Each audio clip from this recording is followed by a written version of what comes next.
श्रीराम। आज आपण मनाच्या श्लोकातला 59वा श्लोक अभ्यासणार आहोत। समर्थ माऊली म्हणते, मना कल्पना कल्पिता कल्पकोटी, नवे रे नवे सर्वथा राम भेटी, मनी कामना राम नाही जयाला, अति आदरे प्रीती नाही तयाला। समर्थ माऊली आपल्या मनाला ज्या भगवंत भेटीच्या ध्येयाचा तू पाठपुरावा करतोयस, ज्या भगवंताच्या प्राप्तीसाठी तू साधना करतोयस, हे मना, त्या भगवंताच्या प्राप्तीसाठी कल्पना नावाची जी शक्ती तू आजपर्यंत आपल्या व्यवहारामध्ये, लौकिक जीवनामध्ये किंबहुना पोट भरण्याच्या विद्येमध्ये वापरत आलेला आहेस, ही कल्पना या भगवंताच्या प्राप्तीसाठी कशी कुचकामी ठरते, हे समर्थ मौली या श्लोकामध्ये आपल्याला सांगतायत। समर्थांचं म्हणणं असं आहे की कल्पकोटी कल्पना जरी एखाद्या जीवानी केल्या तरी त्याची कधीही भगवंताशी भेट होऊ शकत नाही। कल्पनेच्या आधारानेच मनुष्याची कामना ही त्याच्या जीवनामध्ये विस्तारत असते आणि कल्पनेच्याच डोक्यावर बसलेली ही कामना जोपर्यंत जीवाच्या कर्मामध्ये प्रेरित होते तोपर्यंत भगवंताच्या भेटीचा योग हा त्याच्या जीवनात येत नाही। त्याचप्रमाणे ज्याच्या हृदयामध्ये भगवंताविषयी अत्यंत आदर आणि प्रीती नाही, त्याच्या जीवनात देखील या भगवंताच्या भेटीचा योग संभवत नाही।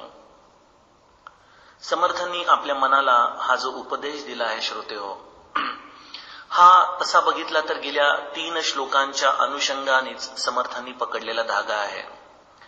समर्थ आपल्याला गेल्या 3 श्लोकांमध्ये वृत्ती, मन आणि कल्पना या 3 गोष्टींच्या आधाराने एक सूत्र समजवत आहेत। आपण बघितलं की वृत्तीचा पालट हा आपल्या 2 श्लोकांच्या पूर्वीच्या अर्थाचा आपण जो पाठपुरावा करत होतो, यामध्ये वृत्त्यंतर होणं, आपली वृत्ती पालटणं हे परमार्थासाठी अतिशय महत्वाचं आहे। मी जसा आहे तसाच राहून भगवंतांनी मला येऊन भेटावं हे अशक्य आहे।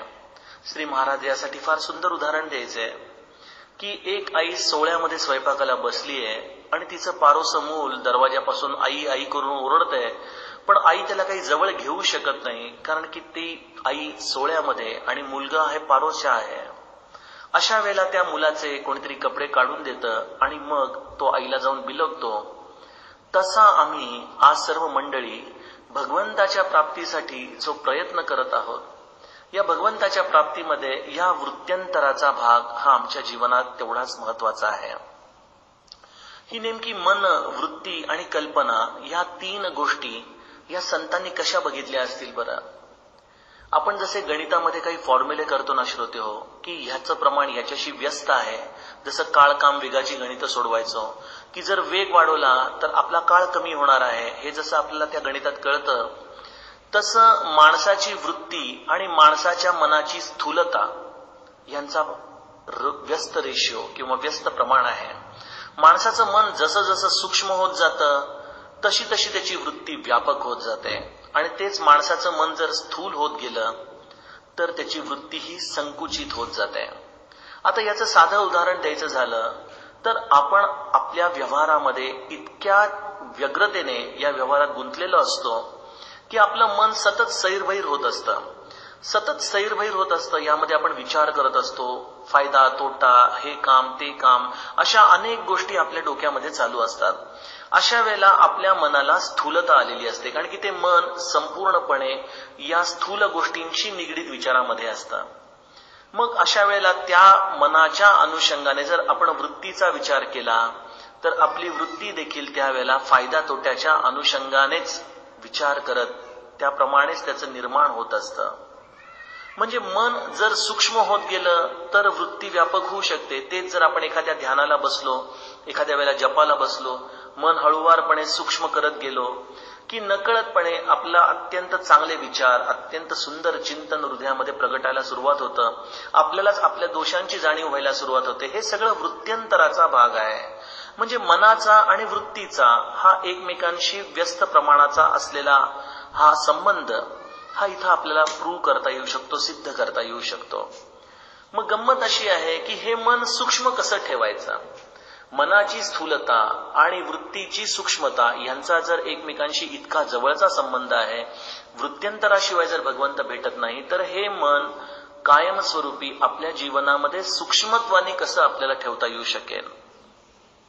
हे मन जसं एखाद्या पिंजऱ्यामध्ये काही पक्षी आपण ठेवावेत आणि पिंजऱ्याचा दरवाजा उघडतात जसे ते पक्षी सैरभैर उडून जातात, त्याप्रमाणे हे मन नावाचं पाखरू आपल्या घरट्यामधून कल्पनेच्या अनुषंगाने उडत असतं. बघा, आपण बघतो ना, बऱ्याचदा घरात काही काम नसतं, शांतपणे बसलेलो असतो.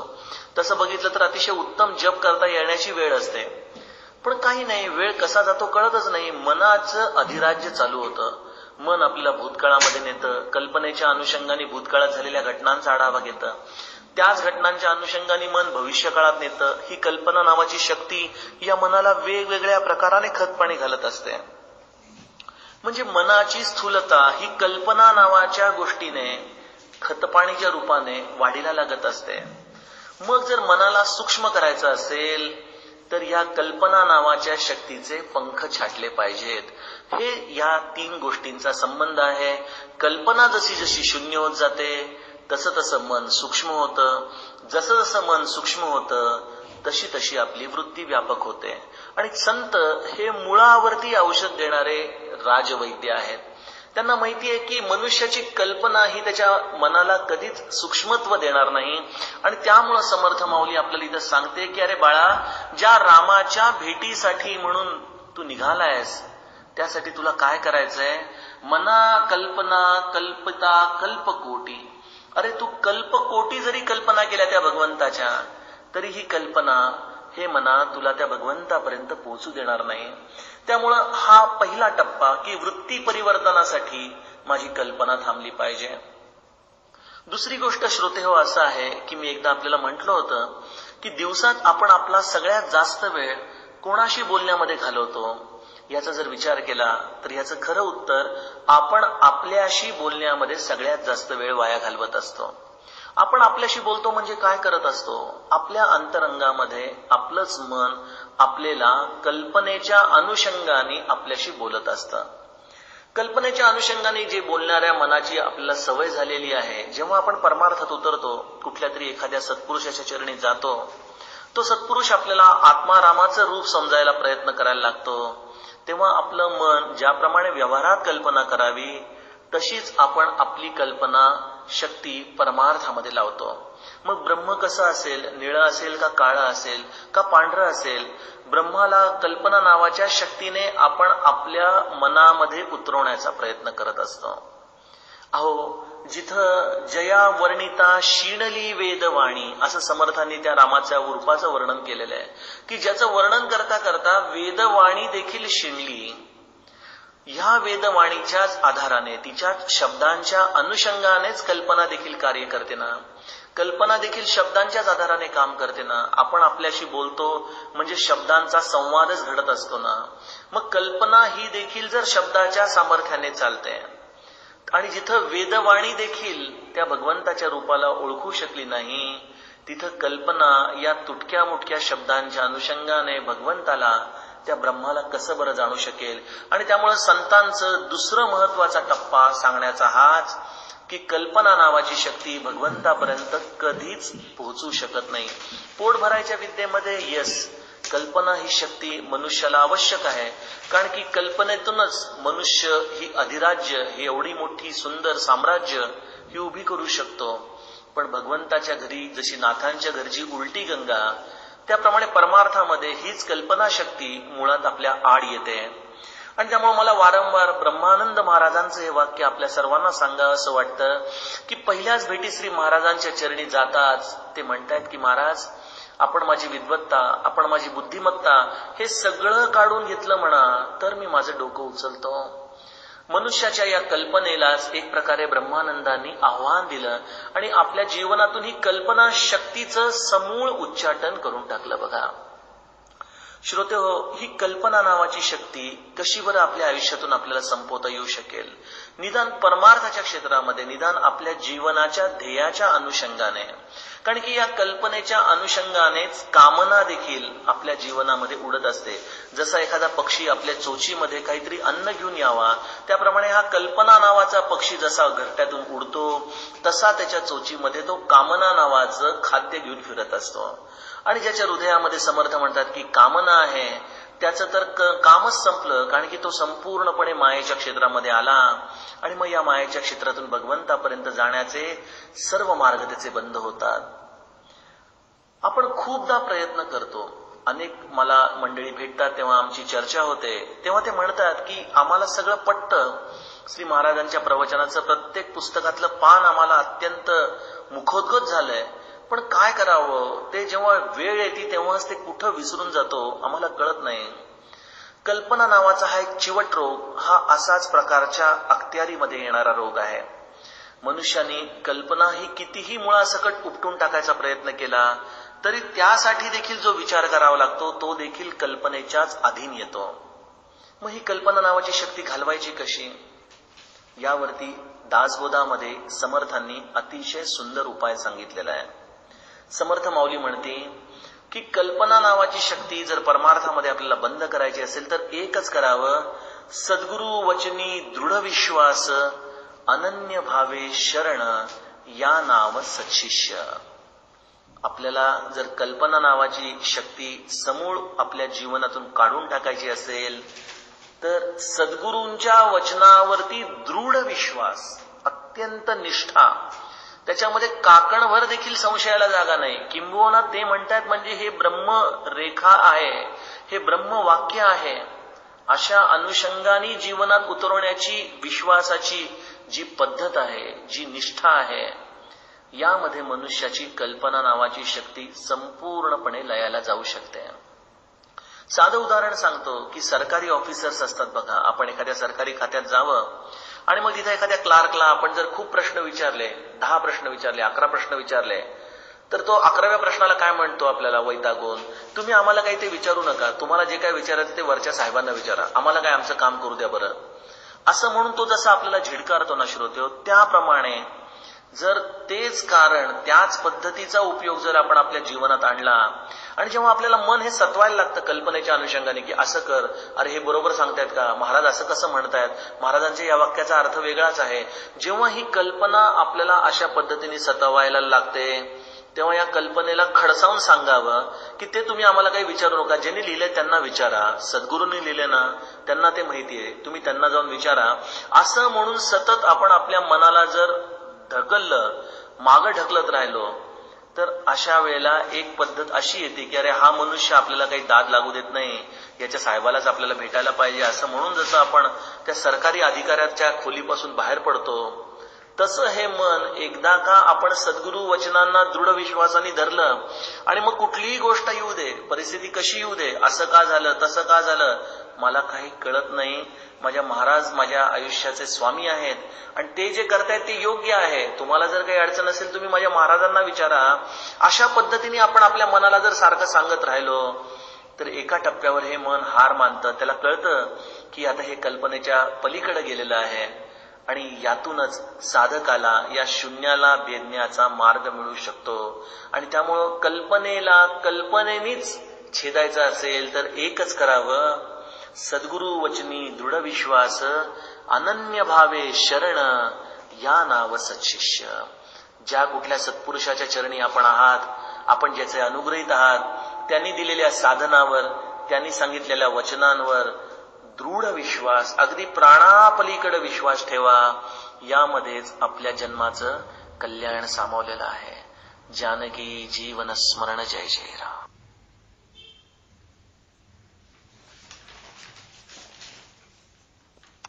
श्रीराम. आज आपण मनाच्या श्लोकातला 60वा श्लोक अभ्यासणार आहोत. समर्थ माऊली म्हणते, मना राम कल्पतरू कामधेनु, निधीसार चिंता मणी कायवानो, जयाचे नियोगे घडे सर्व सत्ता, तया साम्यता कायसी कोण आता. समर्थ माऊली आपल्या मनाला या रामाचं स्वरूप समजावताना या लौकिक जगातील, या दृश्य जगातील अत्यंत बहुमोल अशा गोष्टींशी त्याचं साधर्म्य एक प्रकारे आपल्याला समजावून सांगण्याचा प्रयत्न करत आहे. समर्थ म्हणतायत की मना, माझा राम कसा आहे माहिती का? तो कल्पतरू, कामधेनू, निधीसार, चिंतामणी ह्यांच्यासारख्या आपल्या मनावांछित गोष्टी तर देतोच, पण तो त्याही पेक्षा मोठा आहे. त्याचं वर्णन तरी कसं करू रे? काय वानू त्याची वर्णनाची व्याख्या मी? समर्थ म्हणतात की ज्याच्या योगाने या सर्व विश्वातल्या या चराचर गोष्टी घडून येतात, अशी ही त्याची अगाध सत्ता. आणि मग अशा या राजाची त्यांनीच निर्माण केलेल्या या विश्वातल्या गोष्टींशी कसं बरं तुलना करायची, कसं बरं त्याच्याशी साम्यता आहे असं सांगायचं, अशा निष्कर्षाप्रत येऊन समर्थ या श्लोकातून भगवंताचं बहुमूल्यता, अनमोलता, आपल्या जीवनामध्ये रामाच्या प्राप्तीचं मूल्य आपल्याला समजावून सांगतायत. श्रोतेहो, परमार्थामध्ये किंवा अध्यात्मामध्ये वाटचाल करणाऱ्या सामान्य जनाची, किंबहुना बऱ्याचदा आपण एखाद्या साधू मंडळींकडे जाताना आपल्याला एका मिस्टिक सायन्सची अत्यंत ओढ असते. तिथं असणाऱ्या त्यांच्या सिद्धी, त्यांच्याकडे असणाऱ्या एक प्रकारच्या या प्रकृतीच्या विरुद्ध चालणाऱ्या कदाचित या सिद्धींची आवड सामान्य माणसामध्ये पूर्वापार आहे. बऱ्याचदा या अध्यात्मामध्ये आपल्याला अशी कुठली तरी सिद्धी मिळावी, ह्या अनुषंगाने सद्गुरूचा अनुग्रह, सद्गुरूची दीक्षा घेऊन साधना करणाऱ्या मंडळींची संख्या काही कमी नाही. सिद्धींमध्ये साधारणतः आपण ज्या गोष्टींची विचार करू शकतो, यामध्ये कल्पतरू, कामधेनू, चिंतामणी अशा 3 बहुमूल्य गोष्टींचा समर्थांनी या श्लोकामध्ये आधार घेतलेला आहे. काय करतात या कल्पतरू, कामधेनू आणि चिंतामणी? एखादा वृक्ष आहे, या वृक्षाच्या खाली जर आपण समजा निजलो आणि मनामध्ये अचानक काहीतरी विचार यावा, काहीतरी कल्पना यावी, आणि त्या विचाराच्या अनुषंगाने त्या वृक्षाखाली निसतानाच, बसलेलो असतानाच आपल्या सर्व इच्छा जर पूर्ण होऊ लागल्या, तर त्या वृक्षाला कल्पतरू वृक्ष असं म्हटलं जातं. त्याचप्रमाणे जुन्या काळी जेव्हा घरांमध्ये गायी असायच्या आणि गायींचं संगोपन करत असताना अशी एखादी कामधेनू असायची की जी घरामध्ये आपल्या दावणीला बांधताच घरामध्ये कधीच अन्नधान्य, दूध, दुभतं याचा पुरवठा कमीच पडायचा नाही. कितीही लोक आली आणि गेली तरी ती तृप्त होऊन जायची. तशीच चिंतामणीची अवस्था आहे. आपल्या मनातलं चिंतन, आपल्या मनातला कुठल्याही व्याधी, कुठलाही एक प्रकारचा असलेला क्लेश हा ताबडतोब दूर करणारा असा हा चिंतामणी. अशा या 3 सिद्धी, अशा या 3 वस्तू समर्थांनी या श्लोकामध्ये घेतलेल्या आहेत.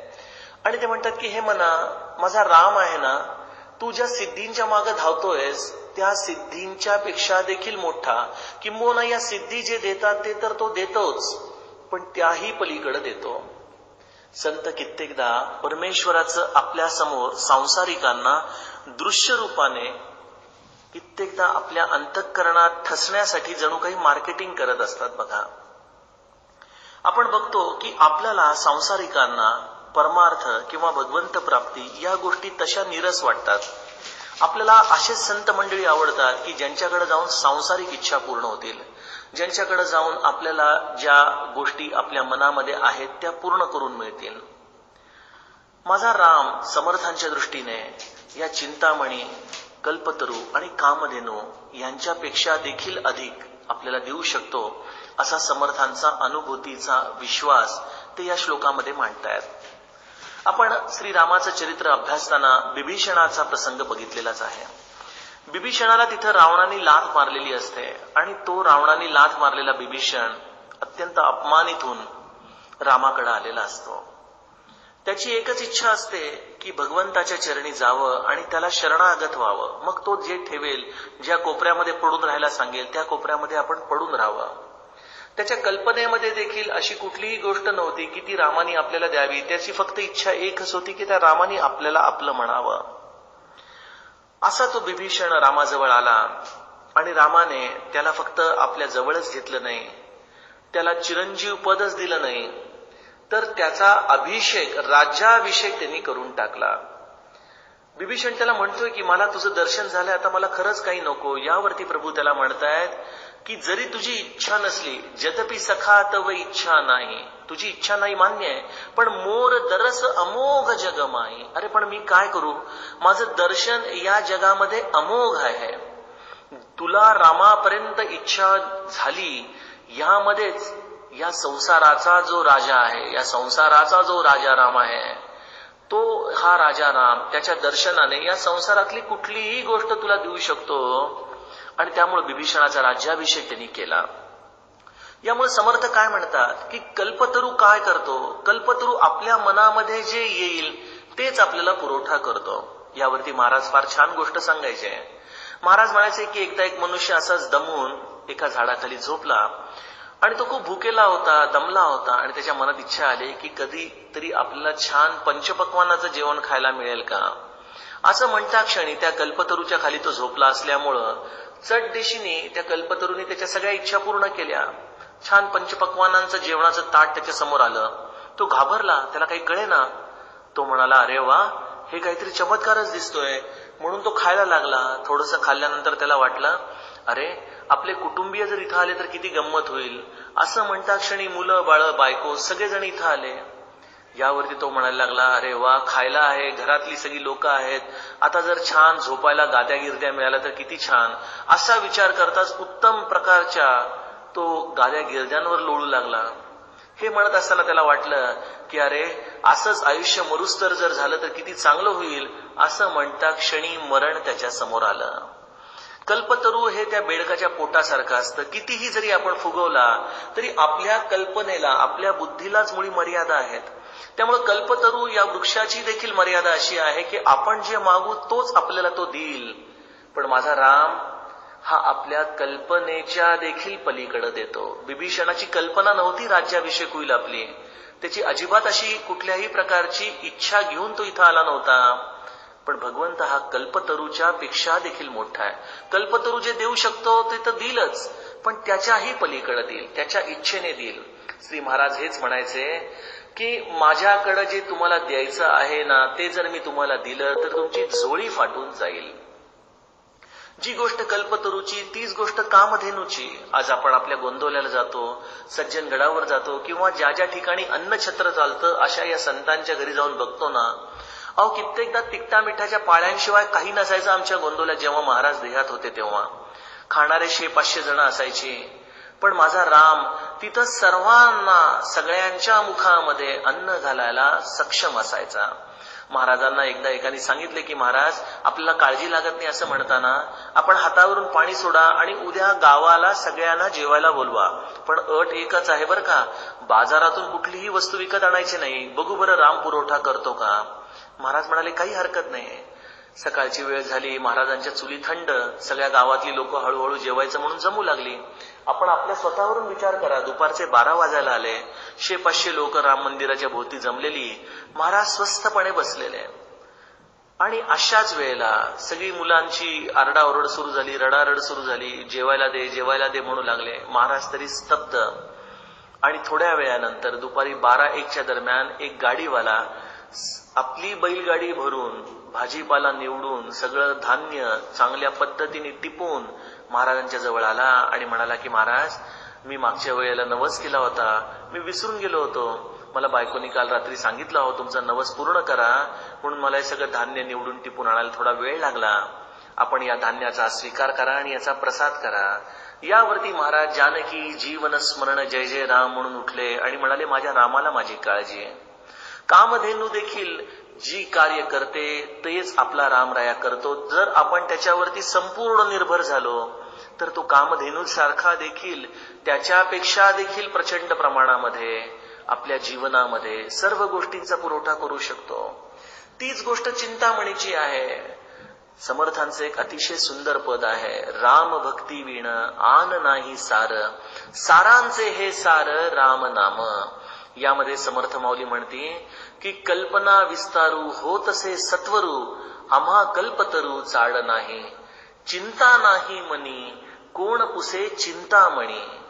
जर माझ्या मनात चिंताच नसेल तर ज्या चिंता नसताना या चिंतामणीचा मला उपयोग तरी काय? एखादा मनुष्य हा जर नेहमी प्रसन्न असेल, आनंदी असेल, जर त्याच्या जीवनात कुठली चिंता नसेल तर त्याला असे चिंतामणी कितीही समोर शेकडो आणून टाकले तरी त्यांनी काही फरकच पडणार नाही. समर्थांचं देखील हेच म्हण की चिंता नाही मनी काय पुसे चिंतामणी. असे चिंतामणी जरी आले तरी राम त्या चिंतेतून तर पार पाडतोच.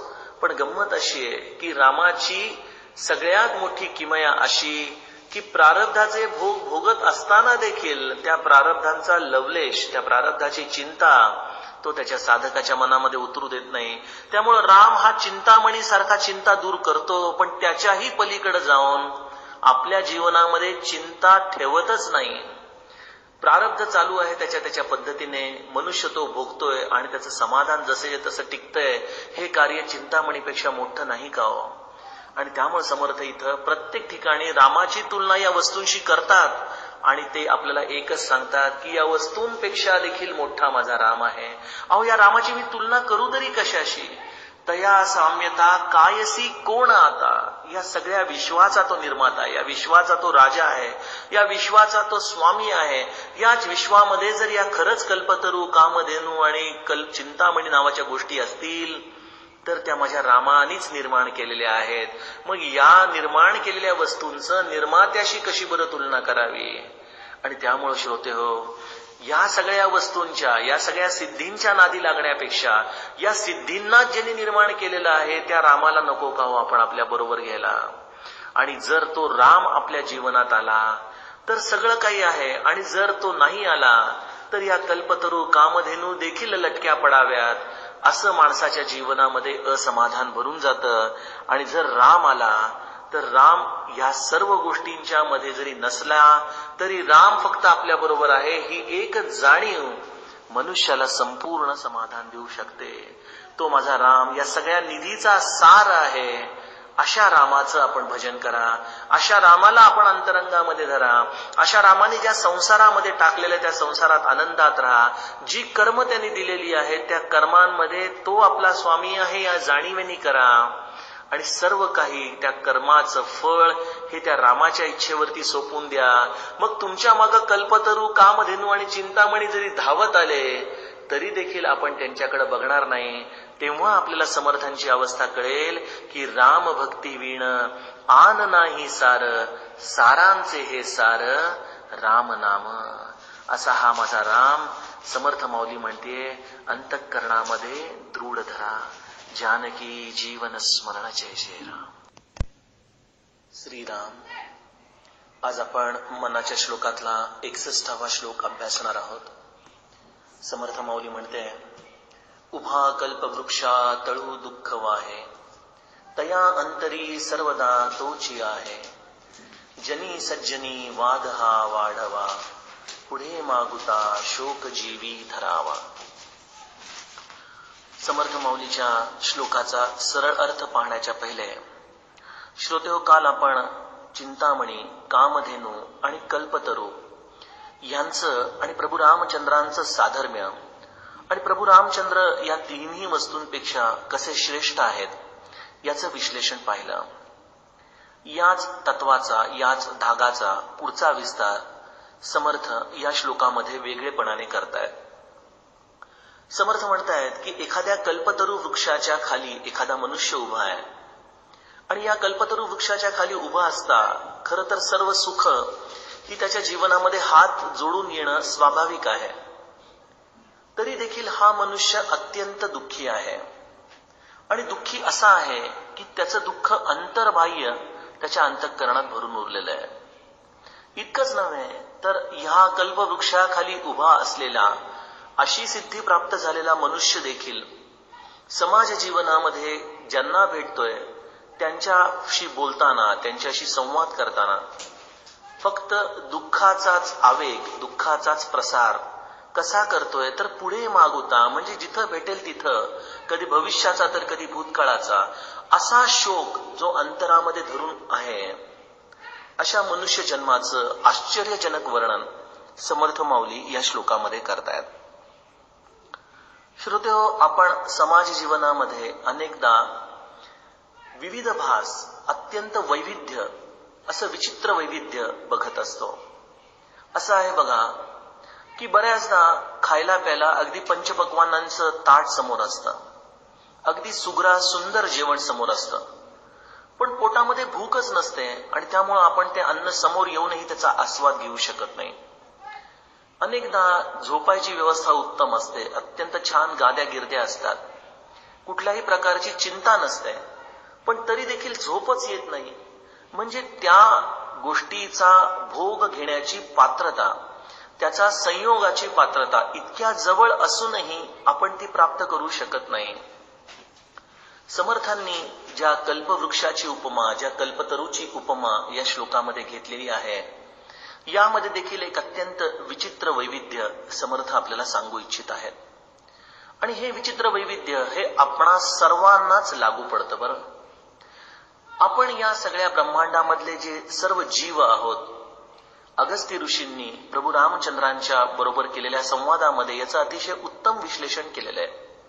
अर्थात हा संवाद दंडकारण्यामध्ये प्रभूंनी अगस्ती ऋषींना विचारला होता की मी इथे राक्षसांचा निपात कसा करू.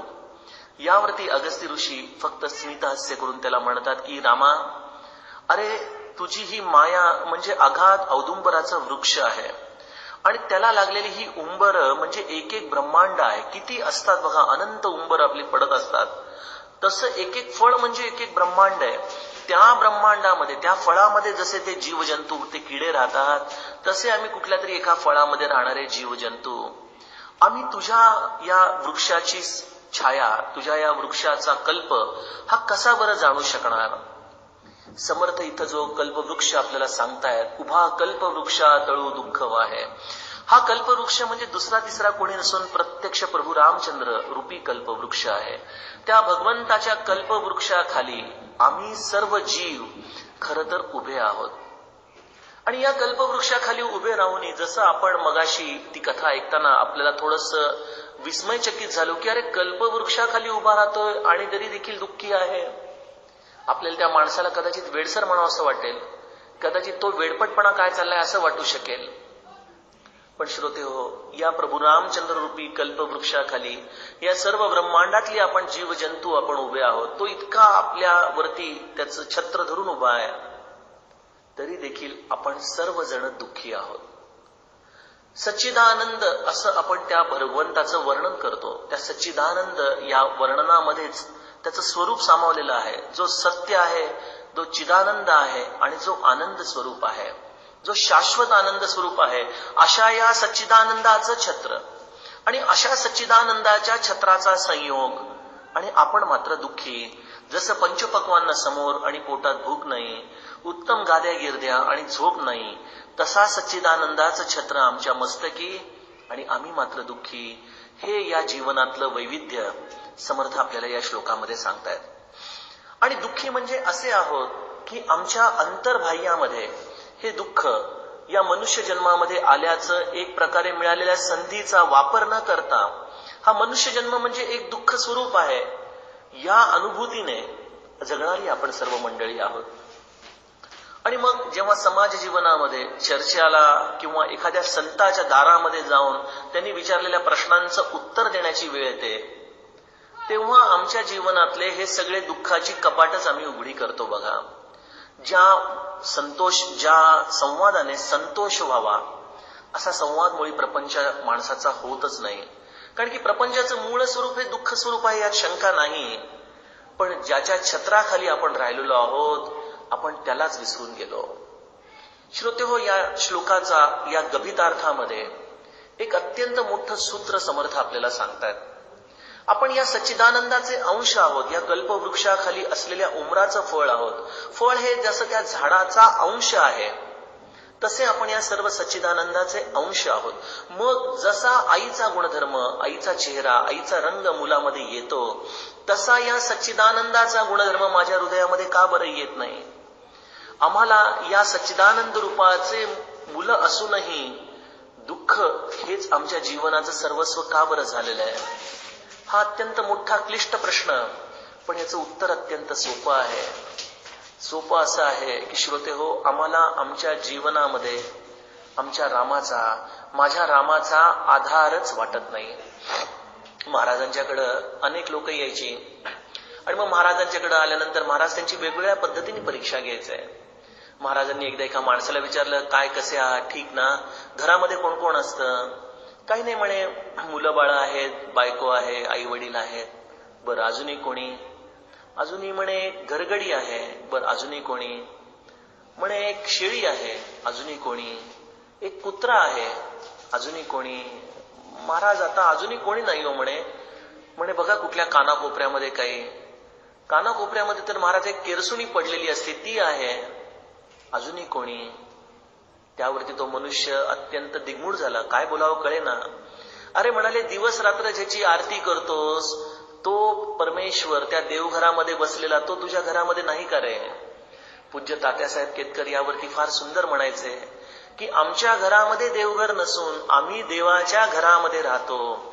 अशी जर आपली भावना असेल तर खऱ्या अर्थाने आपल्याला आपल्या जीवनात त्या प्रभू रामचंद्रांचं अस्तित्व, त्या सामर्थ्यवान शक्तिमान अशा रामाचं अस्तित्व, त्याचा हात आपल्या जीवनामध्ये आपल्याला सदैव जाणवेल. आपण त्या कल्पवृक्षाखाली उभे आहोत, पण त्या कल्पवृक्षाचाच विसर आपल्याला पडलेला आहे, त्या रामाचाच विसर आपल्याला पडलेला आहे. आणि हेच आपल्या दुःखाचं खरं कारण आहे. आपल्याला श्री महाराजांनी खऱ्या अर्थाने कडेवरती घेतलेले आहे. त्या सद्गुरूंनी, त्या सच्चिदानंदानी आपल्या जीवनाला खऱ्या अर्थाने व्यापून टाकलंय.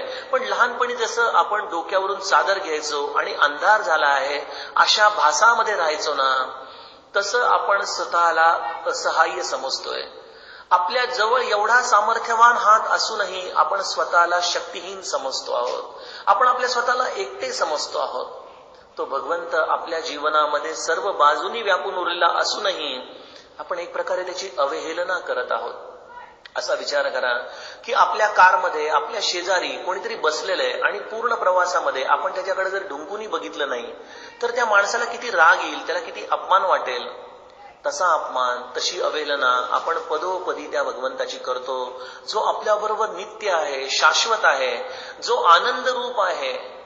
त्याची अनुभूती आपण सतत डावलत असतो.